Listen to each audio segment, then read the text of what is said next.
Hola, de nuevo. Ya tenemos claro del vídeo anterior que existen unos arquetipos llamados universales que se encuentran fuera de nuestro alcance en el plano arquetípico, y que dichos arquetipos no son sino moldes o modelos de todas las cosas que existen en el mundo. Y también debemos tener claro que en un plano inferior, al que llamamos plano material, están las cosas creadas a partir de esos modelos del plano arquetípico, a las cuales cosas llamamos entes del mundo, y que en ese mismo plano material existe un ente llamado hombre, que obviamente es una palabra genérica que abarca a todo tipo de ser humano, hombres, mujeres, niños, niñas, de todas las razas y colores. Pues bien, el ente, hombre, tiene un cerebro al que llamamos esfera racional, dentro de la cual distinguíamos dos zonas bien definidas: la estructura cultural, que va creciendo durante toda la vida, y la memoria arquetípica, que es una memoria estática, que no crece, que la traemos de nacimiento y que es común a todas las personas. Hoy vamos a estar hablando precisamente de dicha memoria arquetípica. Vamos a entenderla en profundidad. En la memoria arquetípica de nuestro cerebro, dijimos, el demiurgo puso los mismos moldes que existen en el plano arquetípico, pero aquí, en la memoria arquetípica, a esos moldes o modelos los llamaremos arquetipos invertidos. A partir de aquí, presta mucha atención, porque en nuestra memoria arquetípica están los modelos de todo cuanto existe. Hasta aquí bien, pero ¿acaso todos conocemos todas las cosas que existen en el mundo? Obviamente un no rotundo. Los arquetipos invertidos están en todos, pero unos están despiertos, por decirlo de alguna manera, y otros dormidos. Voy a explicar esto con ejemplos. Los arquetipos despiertos son los modelos de las cosas que ya conocemos, como los casos que hemos visto hasta ahora: muñeca, árbol, flor, gato. Todos son entes del mundo que todos conocemos y que nos resultan familiares.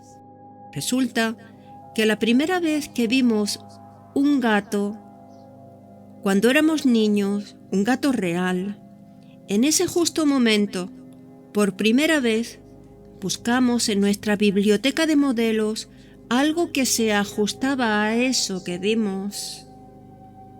Buscamos el modelo del gato físico y lo encontramos porque lo teníamos ya.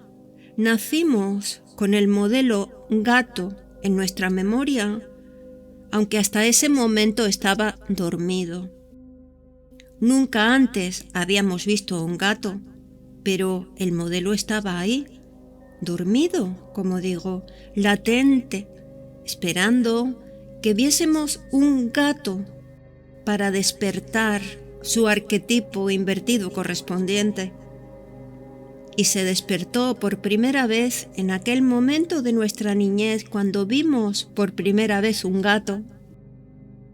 A eso que he llamado el despertar al gato modelo que estaba latente en nuestra biblioteca de modelos, se llama actualización de un arquetipo en nuestra memoria arquetípica. Es un descubrimiento de algo por primera vez. Y ahora, prestad mucha atención de nuevo, porque lo que quiero dejar claro es muy importante.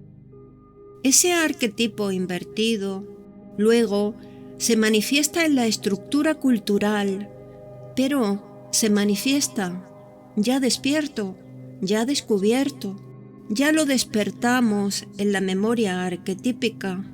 Así que todo arquetipo invertido que se manifiesta en la estructura cultural lo hace ya descubierto, ya despertado, ya lo hemos conocido. Entonces, ese arquetipo invertido, gato, ya descubierto, se manifiesta en la estructura cultural como un principio, la bolita roja, que equivale a un designio, es decir, a una palabra que ya tiene un sentido, un significado para nosotros. Por eso se dice que un principio es la correspondencia sémica en la estructura cultural de un arquetipo invertido. Repito esto.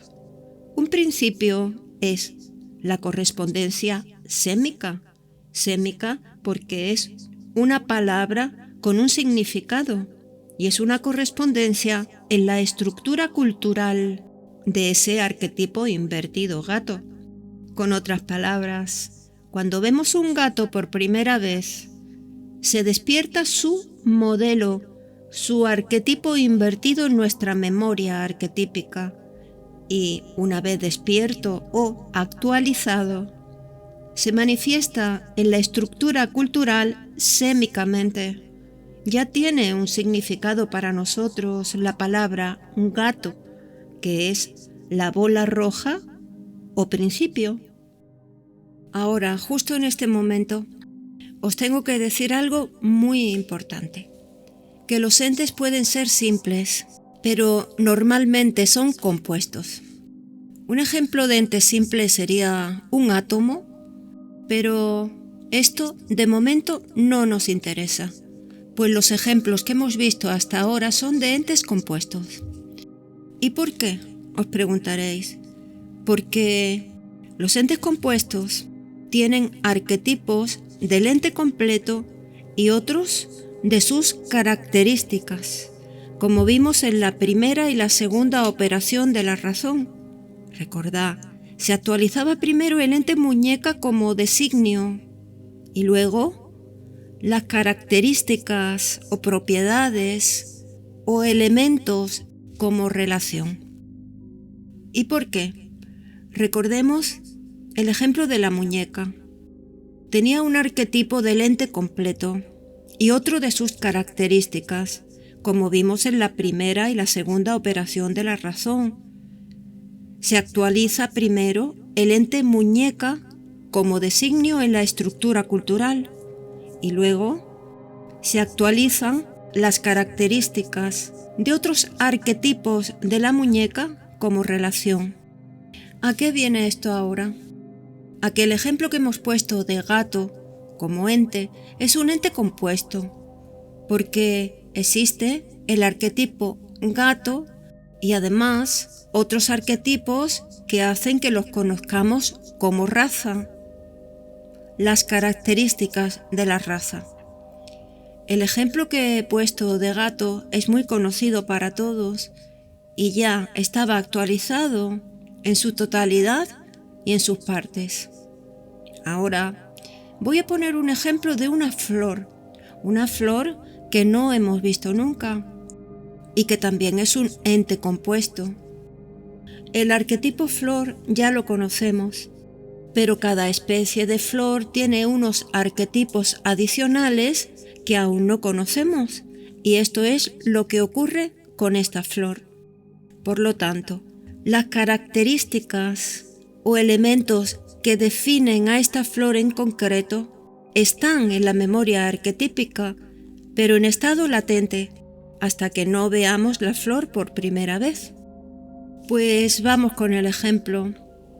¿Conocéis una flor que se llama Rafflexia? La estáis viendo ahora mismo y quizás sea la primera vez. Al menos para mí lo es. Es la flor más grande del mundo, que crece en el sureste asiático. Supongamos que es la primera vez que estamos viendo esta flor.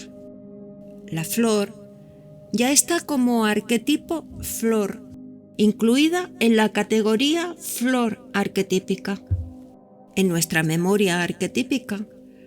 Antes de verla, ni siquiera sabíamos que existía, ni siquiera conocíamos su nombre, pero en este mismo momento en que la estamos mirando, ya se ha despertado o actualizado este tipo de flor en nuestra memoria arquetípica, de manera que cuando la veamos por segunda vez ya está actualizada, reconocida.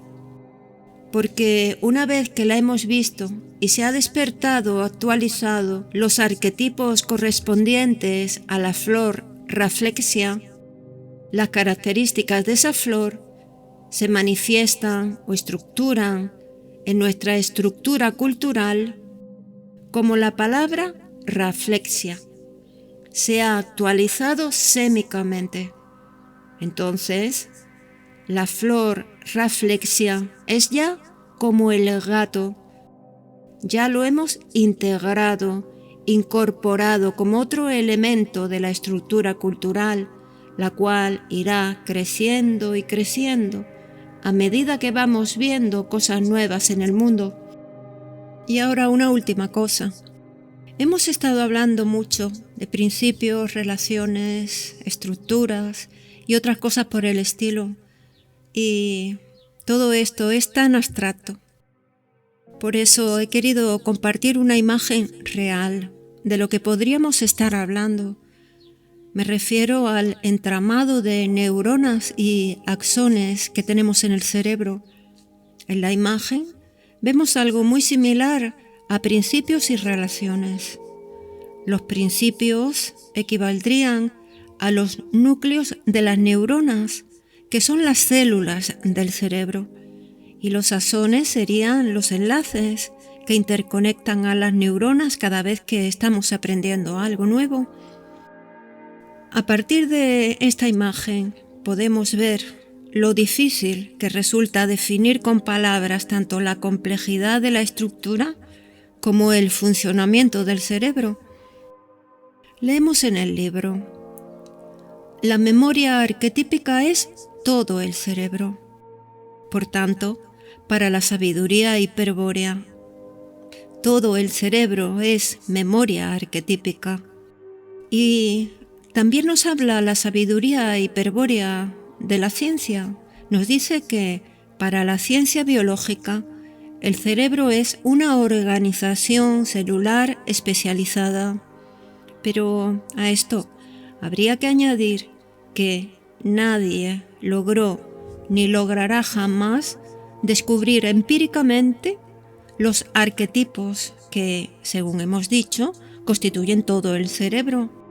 Y ello es debido a la imposibilidad esencial del ser humano, Virya o Pasu, de percibir los arquetipos universales a través de la esfera sensorial. Conclusión. Tenemos en nuestro cerebro dos memorias. La primera es la memoria arquetípica, que ya conocemos muy bien, con los modelos de las cosas del mundo con los cuales ya nacimos. Y repito, ahí están los modelos de todas las cosas. Las hayamos visto o no, las conozcamos o no. Y precisamente están ahí desde el minuto cero de nuestra vida para ir siendo descubiertas durante todo el transcurso de nuestra vida. Y luego existe otra memoria en la estructura cultural. Es una segunda memoria, una memoria que se corresponde con una estructura, porque ahí se va estructurando todo lo que ya hemos conocido, que se ha despertado o actualizado en la memoria arquetípica, y cuando le hemos asignado un significado, una palabra, pasa a formar un elemento de la estructura cultural. Bueno, en definitiva, he querido hacer este pequeño vídeo porque no sé si os habéis apercibido de que cualquier principio que aparece en la estructura cultural aparece ya actualizado. Este es un punto muy importante para poder seguir el hilo de todo lo que se irá diciendo en días siguientes. Y ya nada más por hoy.